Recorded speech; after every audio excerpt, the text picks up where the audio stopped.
Caitlin Clark's new Nike shoe just took over WNBA All-Star Weekend, and it's predicted to sell out in minutes. Angel Reese's Reebok shoe is sitting in a bargain bin. And that's the exact same week Reese went online and called herself the WNBA's biggest crossover star. So let's check the receipts. Music Clark's Nike deal is the richest footwear contract any WNBA player has ever signed. Her Gatorade deal is $50 with her own flavor. She's State Farm's first female endorser ever. Why is Reese so jealous of Caitlin? Tell me in the comments. Caitlin Clark and Dominique Malonga, get up here. Three totally different personalities. Olivia Miles standing there like, I thought I was the MVP. Then you have Caitlin Clark like, why is she saying my name right now? And then you got Angel Reese like... 3 minutes into the All-Star game, Clark already had 11 points. 33 feet, then 37 feet. Logo threes dropping like she's alone in an empty gym. In an event, everyone expects to be a layup line with a scoreboard attached. That's a statement. Clark has talked about being excited to play with Olivia Miles as Clark puts in the first points of tonight's All-Star game. And here is Clark. Clark pulling and hitting on a deep. By the final buzzer, she'd taken over the night and the United Center, and the internet lost it at the same time. That doesn't happen by accident in an exhibition where nobody plays defense. It pulled her peers in, too. Aja Wilson tried to get out of the way music on a Reese layup and blocked it by accident. Wilson said she never expected to block shots in an All-Star game. One music team competed. The other looked like shoot-around.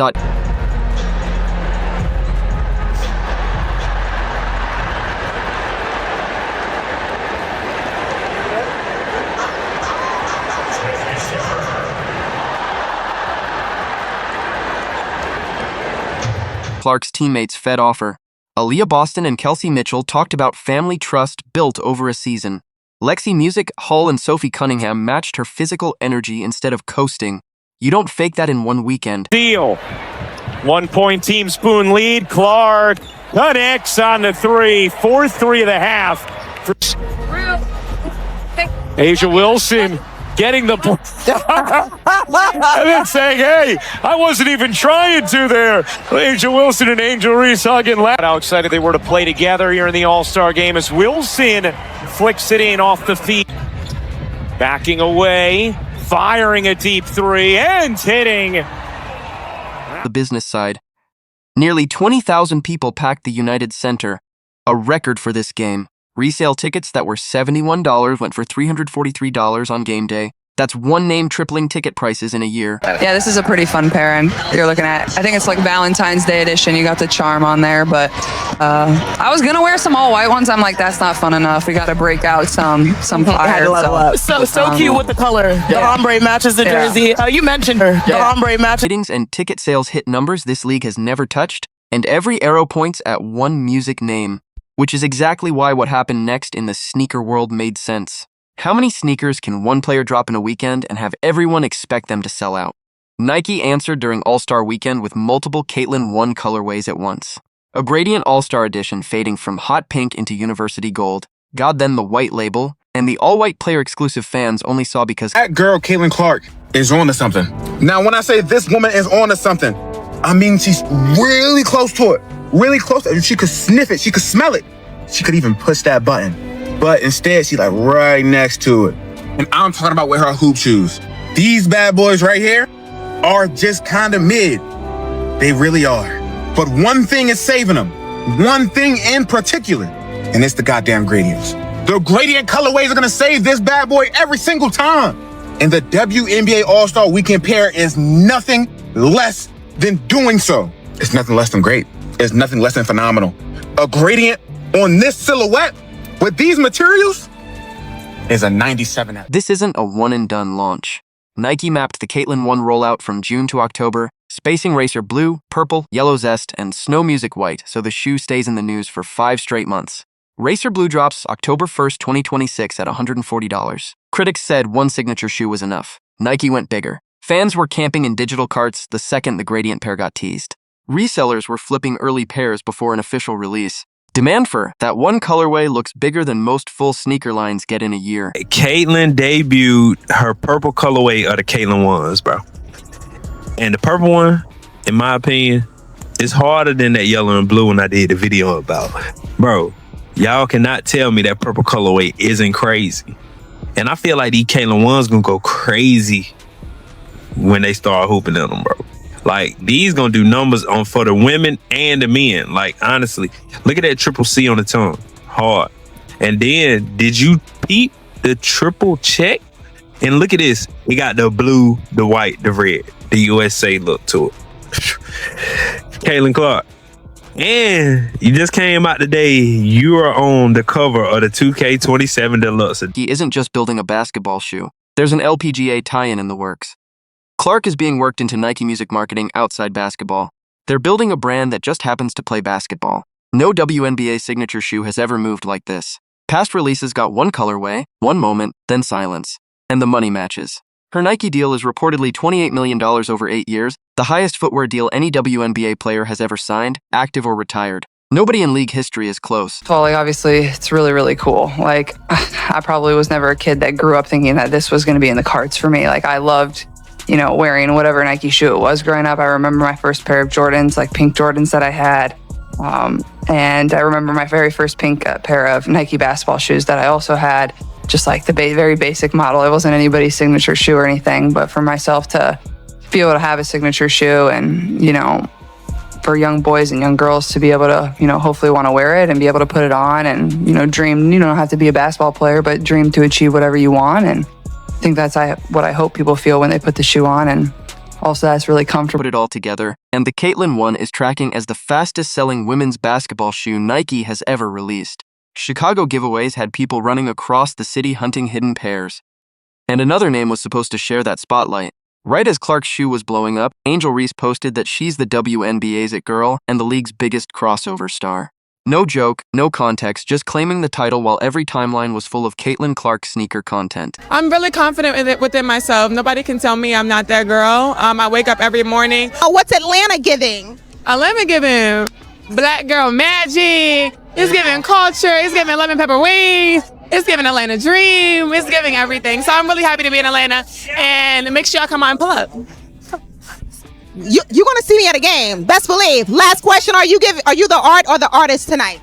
I'm both. I'm the artist. I'm that girl. Okay. And if the dress. Think about that week. 2 colorways blowing up, a record ticket price, 45 points days earlier, and Reese picks that moment to announce she's the bigger star. It's like grabbing the microphone at someone else's party. The numbers don't support it. No major deal announcement, no signature shoe selling out, no viral sneaker moment anywhere near what Clark just pulled off. Her Reebok line is barely moving, and we'll get to exactly how bad that is. Angel Reese! 420! She's a protected species! Body shot layup! Falls to the ground, then a me complain! This is the most pathetic athletic feat I've ever seen. Brick layup into a me bound, contested brick under the cup. No one does it better! Did you say cup? Like buttercup? Butter! Don't do it to him! Buttercup! Oh, shooting an impressive 12% from 3. Make that 56 block shots as well! And this isn't new. Reese has a pattern of responding to Clark's success instead of creating her own moments. Subtweets, comments about respect, posts that land right after Clark does something big. Except hers come from a laptop, not the court. Fans noticed immediately. Clark's timeline that weekend was full of props for Lexi Hull, Sophie Cunningham, and Aaliyah Boston. Reese's post was about Reese. One player was building her team up, the other was building herself up alone. The pile-on was instant. Screenshots got quote tweeted over and over, and the same joke was repeated everywhere. Nobody asked. Even commentators who stay neutral on this drama were caught off guard by the timing.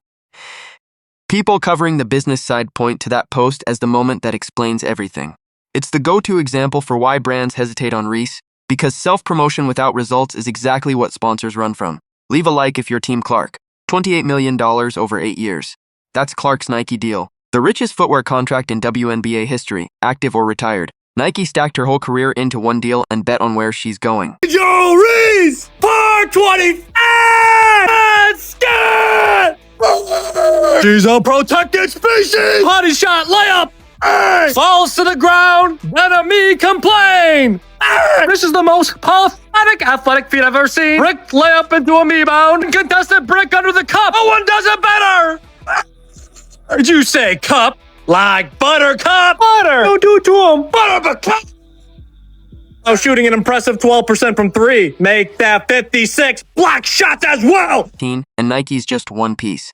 Wilson gave her a signature basketball line, and nobody's gotten that from Wilson music since Michael Jordan. Jordan, then Clark. Nobody in between for decades. State Farm made her their first ever female athlete endorser in company history. Then Gatorade. $50 million with her own flavor, Rainberry, music, written into the deal. A flavor she loved as a kid. At music launch, Gatorade's own site crashed, and it sold out almost immediately. Now flip to Reese. Her Reebok signature shoe is reportedly sitting in bargain bins months after launch, marked down and not moving. And Reebok has reportedly pulled marketing support entirely. A shoe with no marketing doesn't disappear off shelves. It just sits. My goodness, them things are nice. Look at them. Oh my goodness, you know I got to get them. Look at that. We finna go for 30 on like minute. I was saying, we about to go for 30 and probably on minute restriction. And we're gonna play tonight, but we're not gonna play tomorrow. Like I've been saying she should do. Why should it ain't even about that, man. These shoes are amazing. And look, I need every color. You can compare that to Sophie Cunningham, whose new Adidas line is expected to sell out in minutes on early demand alone. One Fever player's shoe disappears in minutes. One Sky player's shoe can't move with a discount sticker on it.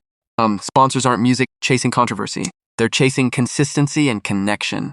Clark built by competing hard, crediting music teammates, and letting the play talk. Reese built a pattern of drama and self-promotion, and sponsors are backing away when the numbers stop supporting the noise.